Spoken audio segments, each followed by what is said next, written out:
Au sujet de la situation sécuritaire à l'est de la République de notre pays, il est notoirement établi aujourd'hui que notre pays est victime d'une agression de la part de l'armée rwandaise, larvée en groupe terroriste sous le label de M23.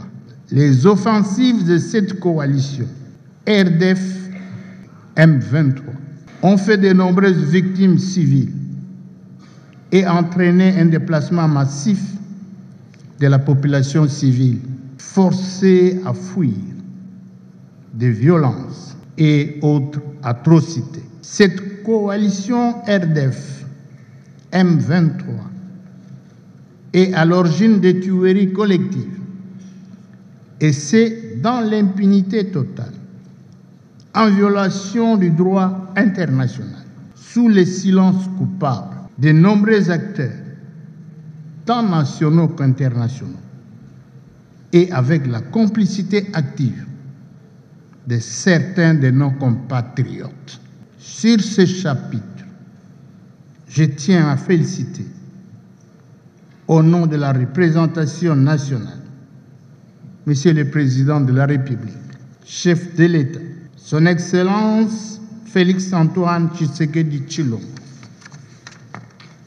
pour tous les efforts diplomatiques déployés, lesquels ont permis de lever le voile dans l'opinion tant nationale qu'internationale sur le massacre, les crimes de guerre, les crimes contre l'humanité perpétrés et en cours de commission depuis plus de 20 ans par le Rwanda, tout en mobilisant des arguments fallacieux des années 94.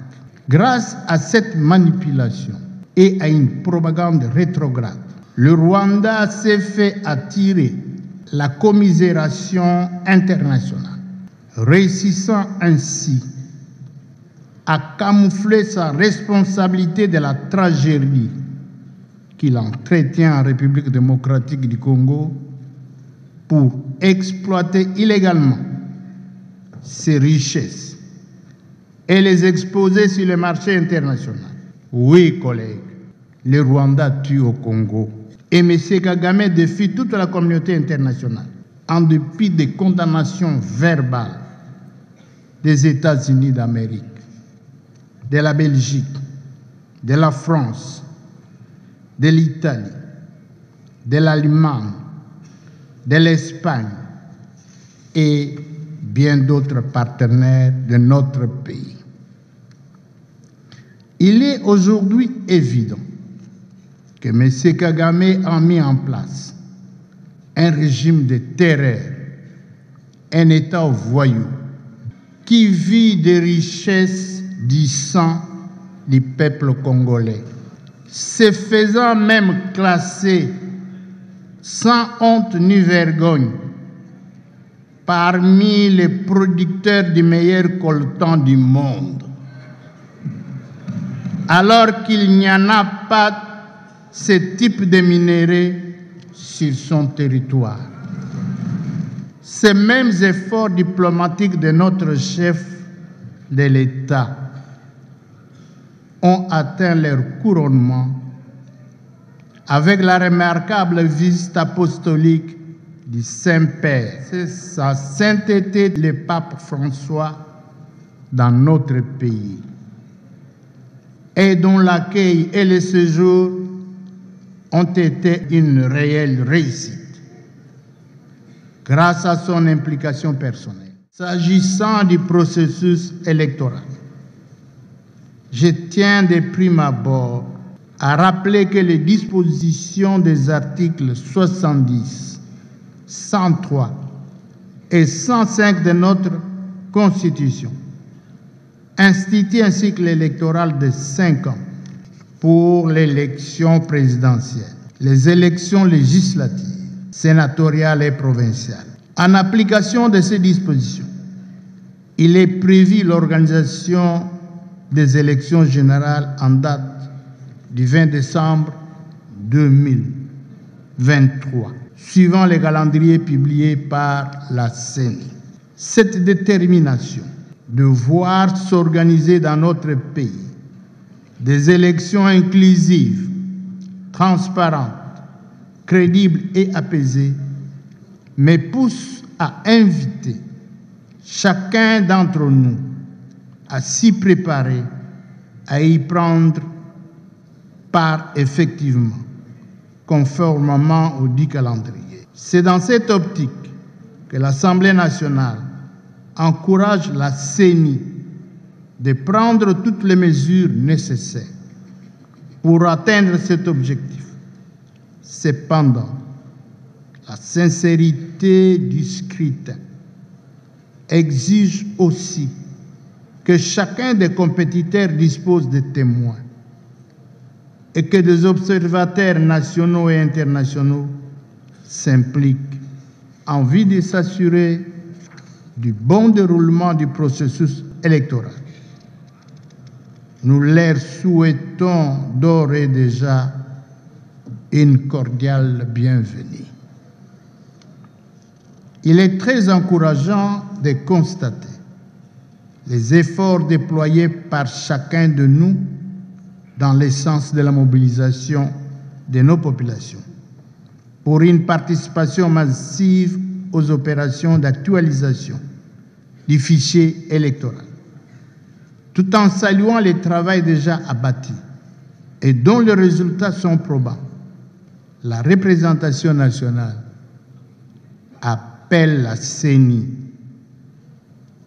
à être à l'écoute des préoccupations exprimées par certains compatriotes au sujet de quelques contraintes techniques liées aux opérations d'identification et d'enrôlement des électeurs. Je crois que le président du bureau de l'Assemblée nationale a relevé l'ensemble des préoccupations de la population. Nous avons des problèmes sécuritaires, il a martelé sur les problèmes sécuritaires. Nous avons un processus électoral à mener à bien. Nous avons aussi une situation socio-économique inquiétante. Donc je pense qu'en tant que représentation nationale, il n'a fait que reprendre en gros, de manière très résumée, l'ensemble des préoccupations de la population. Écoutez, nous allons faire notre travail. Donc nous sommes là pour légiférer, contrôler. En ce qui me concerne, aujourd'hui j'ai déposé une question orale avec des bons ministres des Finances. Parce que comme vous avez tous suivi, le président de la CENI a déclaré qu'il n'avait pas reçu de fonds depuis le mois d'octobre, donc ça fait plus ou moins 6 mois, ce qui signifie que le plan de décaissement n'a pas été respecté. Et au regard des différentes recettes, en tout cas de ce que nous avons entendu, parce que nous sommes à l'ECOFIN, des performances économiques de 2022, on a le droit de se poser la question de savoir comment est-ce qu'on peut en arriver à une situation où la CENI déclare ne pas avoir reçu des fonds durant 6 mois. Donc on aimerait bien que le ministre des Finances s'explique par rapport à cette situation, qu'il nous donne des détails de manière à ce que la représentation nationale puisse prendre ses responsabilités. Après, je pense qu'il y a plusieurs initiatives. Il y a des projets de loi qui viendront du gouvernement, il y a des initiatives parlementaires, il y a des propositions de loi. Moi, j'en ai une sur le Wissariat. Et je sais que dans le pipe, il y a beaucoup qui n'ont pas été traités à les sessions passées, qui seront reprises pour cette session-ci. Donc le travail sera fait conformément à la Constitution, c'est-à-dire un travail de législation et de contrôle parlementaire. Avec le problème que vous venez de régler, le problème financier de la CENI, est-ce qu'avec ça, pourrions-nous s'attendre à une élection dans le délai constitutionnel, c'est-à-dire le 23 décembre 2023? Les élections dans les délais, c'est une obligation constitutionnelle. L'article 73 est clair. Le scrutin présidentiel doit être convoqué 90 jours avant la fin du mandat du président de la République. Ce sont des délais qui sont connus, sur lesquels on ne tergiverse pas. Mais encore une fois, je ne sais répondre à la place de la CENI. Donc la CENI va déposer son rapport annuel d'activité. Nous allons évaluer ce rapport, mais aussi questionner le ministre des Finances sur le respect du plan de décaissement pour que nous nous assurions que les élections vont se tenir dans les délais. C'est une obligation constitutionnelle, nous ne pouvons pas déroger à cette obligation. Et on verra bien, de par les réponses que le ministre fournira, s'il y a lieu à discussion et à recommandation. Vous avez suivi également le président de la CENI qui a parlé aussi sur le plan sécuritaire. Est-ce que pour le vote de l'Assemblée, qu'est-ce que vous prévoyez pour que rétablir, soit négocier, pour que rétablir le peuple et l'élection au Parlement? Le Parlement traduit les aspirations du peuple. Le Parlement, ce n'est pas le gouvernement. C'est le gouvernement qui émane du Parlement qui a la responsabilité de prendre les actions nécessaires pour rétablir l'ordre et la sécurité sur l'ensemble du territoire national. Nous avons recommandé au gouvernement de mettre beaucoup plus de moyens en termes logistiques pour soutenir nos FARDC. Vous avez suivi le président de l'Assemblée nationale qui a traduit le ressenti de la population en ce qui concerne la présence des forces étrangères avec un mandat qui me semble être vague. C'est ce qui a été relevé ici, je partage cet avis. Donc aujourd'hui, il est question de vérifier si réellement le mandat de l'EAC ou des différentes armées étrangères ici concourent au rétablissement de la paix, d'une part, mais aussi et surtout à la protection de notre souveraineté en obligeant ou en contraignant les rebelles du M23 de libérer toutes les localités qu'ils ont occupées et de nous laisser organiser les élections en toute quiétude. Je constate ce que tout le monde peut constater en ce qui concerne le Congo par exemple. Une question orale avec débat sera déposée au ministre des ITPR en ce qui concerne les érosions. Je suis allé le voir 3 fois. J'ai été à l'OVD autant de fois et je constate avec amertume que nous continuons à enterrer nos concitoyens qui meurent suite aux éboulements. De manière aussi générale, on peut constater la flambée des prix, mais ça c'est une question internationale parce que comme vous le savez, nous importons 90% de ce que nous consommons et par conséquent, si l'indice des prix à l'international a augmenté, c'est tout à fait normal que ce prix soit impacté sur le consommateur final que nous sommes. Et comme vous pouvez le remarquer, par exemple pour la farine de blé, elle devient très rare parce que le producteur de blé qui est l'Ukraine, qui est le premier producteur, a du mal à produire. Et bien même lorsqu'il produit, les pays européens de l'Europe occidentale sont les premiers bénéficiaires. Et donc nous sommes que des récipiendaires, nous ne sommes que les derniers.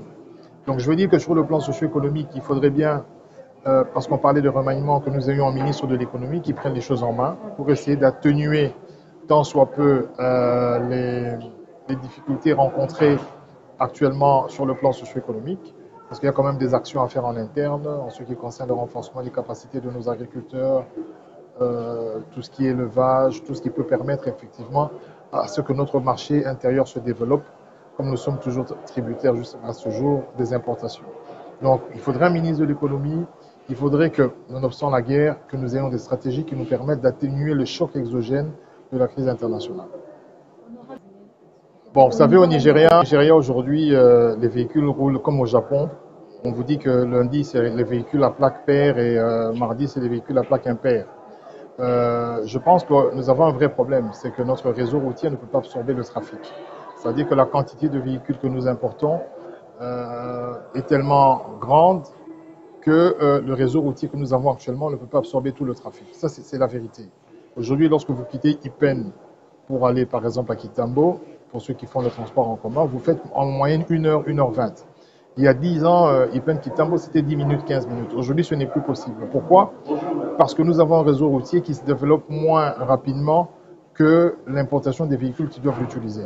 Ça veut dire que pour les mêmes routes, en 10 ans, nous avons doublé ou triplé la quantité des véhicules qui passent sur les mêmes routes. Et donc, c'est un problème qui nécessitera beaucoup de courage parce qu'il faudra à un certain moment que nous interdisions peut-être les motocyclistes. On doit réguler les motocyclistes, mais du côté des véhicules aussi, on doit voir dans quelle mesure on peut commencer à demander, par exemple, aux foyers qui ont 2 véhicules de n'utiliser qu'un véhicule et ainsi de suite. On doit avoir quand même des mesures palliatives parce qu'en réalité, construire des routes, ça prend beaucoup plus de temps qu'importer des véhicules. Et comme nous ne déclassons pas les véhicules les plus anciens, eh bien, nous nous retrouvons dans un système où vous avez des véhicules de 1960 qui roulent, 1970, et donc c'est inonde la chaussée, et donc le trafic est difficile. Alors en ce qui concerne le problème de transport, il faut savoir que nous ne sommes pas producteurs de carburant raffiné. Nous importons le carburant et donc nous sommes tributaires des cours mondiaux du carburant. Et le carburant qui nous sont vendus, distribués par la CEP, ont un coût. Aujourd'hui, à la pompe, le carburant est à 3 000 francs, donc c'est un peu normal que les chauffeurs de taxi répercutent le prix du carburant, d'autant plus qu'à part le carburant qui a augmenté, mais le nombre de courses qu'ils peuvent faire par jour a diminué par 10. Pour la bonne et simple raison qu'aujourd'hui, le trafic est tellement dense qu'il y a des embouteillages partout.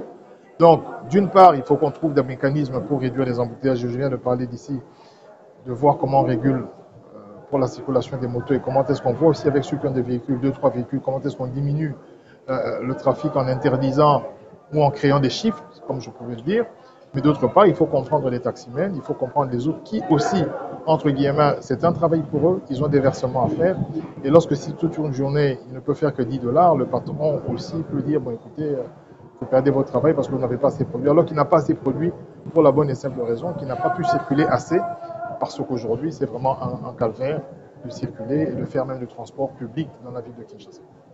Quel message vous lancez à la population congolaise pour finir? Écoutez, nous avons un pays à sauver, nous avons un pays à protéger, nous avons un pays qui nous tient à cœur, nous l'aimons tous. Il faut que nous assumions chacun une partie du sacrifice nécessaire pour relever la barre.